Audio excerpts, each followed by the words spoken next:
ఉద్దేశించి మాట్లాడారు.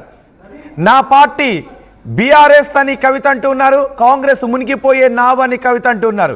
బీఆర్ఎస్తో ఒక్కడే నాయకుడు ఉన్నారు, బీఆర్ఎస్తో ఒక్కడే నాయకుడు అని కవిత అంటున్నారు.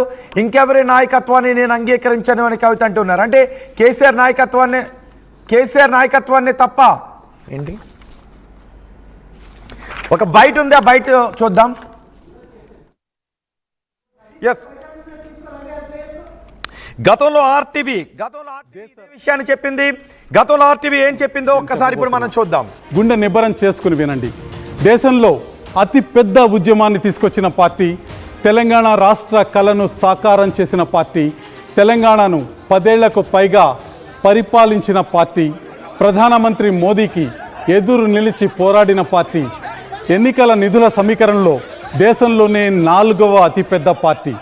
నేను ఏ పార్టీ గురించి చెప్తున్నానో ఇప్పటికే మీకు అర్థమైపోయి ఉంటుంది. ఈ పార్టీ భారత రాష్ట్ర సమితి, ఒకప్పటి తెలంగాణ రాష్ట్ర సమితి, మరికొద్ది రోజుల్లో చరిత్రగా మిగిలిపోబోతుంది. ఇది ఇవాల్టి బిగ్గెస్ట్ బ్లాస్టింగ్ న్యూస్. బీఆర్ఎస్ బీజేపీలో విలీనం కాబోతోంది.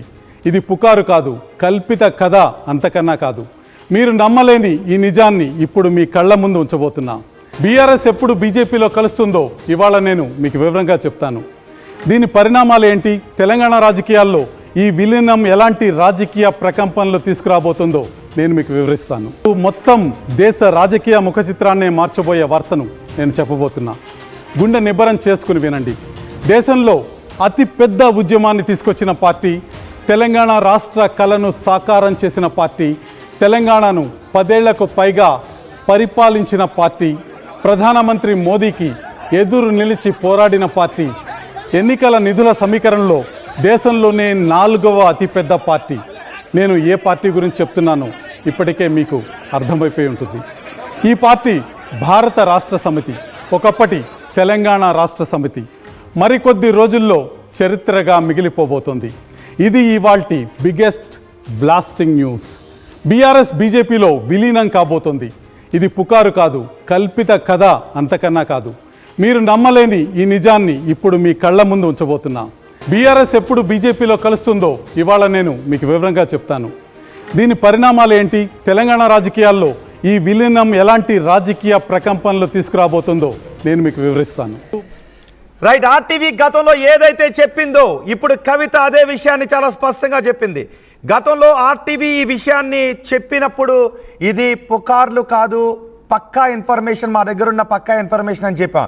చాలామంది అప్పుడు అంగీకరించలేదు, కానీ ఆ ప్రయత్నం జరుగుతోంది అనేదే ఇప్పుడు కవిత చెప్పిన మాటలతో, కేసీఆర్ కుమార్తె కేటీఆర్ సోదరి కవిత చెప్పిన మాటలతో ఆ ప్రయత్నం జరిగింది అనేది. ఆర్టీవీ గతంలో ఏదైతే చెప్పిందో అది నిజమే కాబోతుంది. అందుకు ప్రయత్నాలు జరిగాయి అనే విషయాన్ని ఇప్పుడు కవిత మాటల ద్వారా కూడా మనకి స్పష్టమవుతుంది. గతంలోనే ఆర్టీవీ ఈ విషయాన్ని చెప్పింది.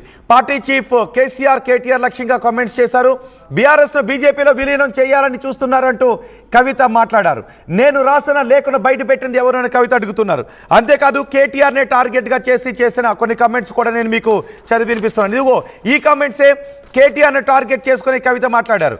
వర్కింగ్ ప్రెసిడెంట్గా పనిచేస్తే సరిపోతుందా, ట్విట్టర్లో పనిచేస్తే సరిపోతుందంటూ కవిత మాట్లాడారు. పార్టీ కోసం నా రక్తాన్ని దారబోసాను అని కవిత అంటూ ఉన్నారు. నా రక్తాన్ని దారబోసాను కానీ నన్ను పట్టించుకోవడం లేదు అనే ఆవేదన కవిత వ్యక్తం చేస్తున్నారు. కవిత ఇంకేం మాట్లాడారో నేను మీకు చెప్పబోతున్నాను. అమెరికాలో సెలబ్రేట్ చేసుకునే అంత ఏం చేశాము అని అంటున్నారు. అమెరికాలో రజతోత్సవాలను జరుపుతూ ఉన్నారు.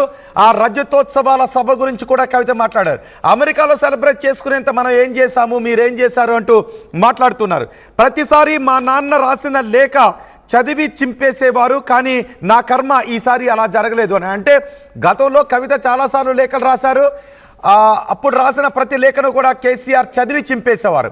కానీ ఈసారి రాసిన లేఖను కేసీఆర్ చింపలేదు, నా కర్మ అంటూ ఆమె మాట్లాడారు. నా కర్మ ఈసారి అలా జరగలేదు అని అందుకంటూ ఉన్నారు. ఆ లేఖను బయట పెట్టిన గ్రీకు వీరుడు ఎవరు, లీకు వీరులు ఎవరు అంటూ కవిత మాట్లాడుతూ ఉన్నారు. నన్ను తట్టుకోవాలి అంటే దమ్ముండాలి అని కవిత మాట్లాడుతూ ఉన్నారు. నన్ను తట్టుకోవాలి అంటే దమ్ముండాలి అంటూ కవిత డైరెక్ట్ వార్నింగ్ ఇచ్చారు. నేను అసలే మంచిదాన్ని కాదు అంటూ కవిత మాట్లాడారు. నన్ను తట్టుకోవాలి అంటే దమ్ముండాలి అని కవిత మాట్లాడారు. అంతేకాదు పార్టీని నడిపించడం చేత కాకుండా పార్టీని నడిపించడం చేత కాని వారు నా పైన కుట్రలు చేస్తున్నారంటూ కవిత మాట్లాడారు. పార్టీని నడిపించడం ఎవరికి చేత కావడం లేదు అనే విషయం గురించి కవిత మాట్లాడారు. ట్విట్టర్లో స్పందిస్తూ ఉన్నారు. వర్కింగ్ ప్రెసిడెంట్ సరిగా పనిచేయడం లేదు, వర్కింగ్ ప్రెసిడెంట్ అంటే ట్విట్టర్లో స్పందిస్తారంటూ కవిత ఈ మీడియా చిట్చాట్లో చాలా సంచలన వ్యాఖ్యలు చేశారు. మీరు మీడియాతో మాట్లాడితే నేను మాట్లాడుతా అంటూ ఉన్నారు. మొన్న కేటీఆర్ ఏదైనా విభేదాలు ఉంటే పార్టీ అంతర్గతంగా చూసుకోవాలి, పార్టీతో మాట్లాడాలంటూ కేటీఆర్ మాట్లాడారు. మీరు మీడియాతో మాట్లాడవచ్చు, నేను మాట్లాడకూడదు అంటూ కవిత మాట్లాడుతున్నారు. అంతేకాదు సోషల్ మీడియాలో కొంతమంది కవితపై విమర్శలు చేస్తూ ఉన్నారు. సోషల్ మీడియాలో కవితను టార్గెట్గా చేసుకుని కొన్ని కమెంట్స్ పెడుతూ ఉన్నారు. సో ఇవన్నీ కూడా ఇప్పుడు కేటీఆర్ కన్సర్న్లోనే జరుగుతున్నాయనే ఉద్దేశంతో కవిత మాట్లాడారు. ఇతర దేశాల్లో సోషల్ మీడియా వింగ్స్ని ఏర్పాటు చేసుకొని అక్కడి నుంచి నా పైన సోషల్ మీడియాలో దాడి చేస్తూ ఉన్నారు అని కవిత మాట్లాడుతున్నారు. నా పైన జైల్లో ఉన్నప్పుడే కుట్ర జరిగింది అని కవిత అంటూ ఉన్నారు. మరి జైల్లో ఉన్నప్పుడు కవితపై జరిగిన కుట్ర ఏంటి? పార్టీని నడిపించడం చేత కాదు అని కవిత అంటున్నారు. మీ తెలివితేటలు ప్రత్యర్థులపై చూపించండి, నాపై కాదు, నేను అసలే మంచిదాన్ని కాదు అంటున్నారు. ఇంకొక కీలకమైన కామెంట్స్ కూడా చేశారు. కోవట్లు ఉన్నారని చెబితే ఇంటి ఆడబిడ్డ పైన పెయిడ్ ఆర్టిస్టులతో మాట్లాడించడం కరెక్ట్ అని అంటున్నారు. ఇది నేరుగా కేటీఆర్ను ఉద్దేశించి చేసిన వ్యాఖ్యలే. ఇంటి ఆడబడుచు అంటే కేటీఆర్కే. సో ఇంటి ఆడబడుచుపై పెయిడ్ ఆర్టిస్టులతో మాట్లాడిస్తున్నారు అంటూ కవిత ఆవేదన వ్యక్తం చేశారు. లీకు వీరులను బయట పెట్టమంటే గ్రీకు వీరులు నా మీద దండెత్తారు అంటూ కవిత మాట్లాడారు. పదవులు పట్టుకొని వేలాడడం నాకు రాదు అంటూ కవిత మాట్లాడారు. కేసీఆర్కు నోటీసులు ఇస్తే ట్విట్టర్లో స్పందిస్తే సరిపోతుందంటూ మాట్లాడారు. నేను అసలే మంచిదాన్ని కాదు అంటూ కవిత మాట్లాడారు. అంతేకాదు నన్ను పార్టీ నుంచి బయటకు పంపే సీన్ ఎవరికి లేదు అంటూ కవిత మాట్లాడుతున్నారు. అంటే కవితను పార్టీ నుంచి బయటకు పంపించే కుట్ర కొన్నాళ్ళ క్రితమే మొదలైంది అని కవిత మాట్లాడుతున్నారు. నన్ను పార్టీ నుంచి బయటకు పంపించే సీన్ ఎవరికి లేదు అంటూ కవిత మాట్లాడారు. నేను కాంగ్రెస్తో మాట్లాడింది శుద్ధాబద్ధం అని కూడా కవిత మాట్లాడారు. ఇప్పటికే కాంగ్రెస్తో రాయబారాలు నడుపుతూ ఉన్నారు, కొంతమంది ఎమ్మెల్యేలను తీసుకుని కాంగ్రెస్లోకి వెళ్ళిపోబోతున్నారు అంటూ ఒక ప్రచారం జరుగుతోంది మీడియాలో. అయితే కాంగ్రెస్తో నేను మాట్లాడాను అన్నది అబద్ధము అని కవిత కొట్టిపారేశారు. ఆస్కార్ ఫెర్నాండెస్తో మాట్లాడి 2013తో సోనియాతో భేటీ అయ్యా. 2013లో కాంగ్రెస్ నేతలతో మాట్లాడాను, ఆ తర్వాత నేను కాంగ్రెస్ నేతలు ఎవరితోనూ మాట్లాడలేదు అని చెప్తున్నారు. పార్టీ కోసం నేను రక్తాన్ని దారబోసాను అని కవిత అంటున్నారు. అమెరికాలో సెలబ్రేట్ చేసుకునేంత ఏం చేశామని అడిగారు. ప్రతిసారి నేను రాసిన లేఖను చదివి మా నాన్న చించేసేవారు, కానీ ఈసారి నా కర్మ అలా జరగలేదు. ఆయన చించకుండా అట్టే పెట్టడం వల్లే ఈ లేఖ లీక్ అయింది అని చెప్తున్నారు. అంటే లేఖ లీక్ అవడంపై అగ్రనాయకత్వం కూడా చాలా సీరియస్గా ఉంది. కవిత రాసిన లేఖపై కూడా చాలా సీరియస్గా ఉన్నారని అర్థమవుతుంది. ఆ లేఖ చుట్టూ ఇప్పుడు పెద్ద ఎత్తున రాజకీయం జరుగుతుంది. నన్ను తట్టుకోవాలంటే దమ్ముండాలి అని, నన్ను తట్టుకోవాలి అంటే దమ్ముండాలి అని డైరెక్ట్ వార్నింగ్ కూడా ఇచ్చారు.